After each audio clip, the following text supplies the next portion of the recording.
ఈ సంవత్సరం మీరు ఎవరెవరైతే ఆట పోటీలలో పాల్గొంటున్నారో, కబడ్డీ పోటీలలో పాల్గొంటున్నారో వాళ్ళందరూ కూడాను ఎవరికి గాయాలు కాకుండా జాగ్రత్తగా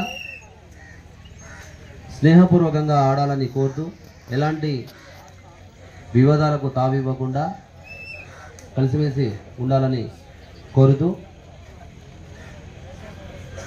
ఈరోజు ఆట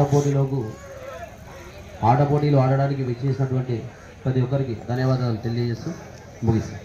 థ్యాంక్ యూ.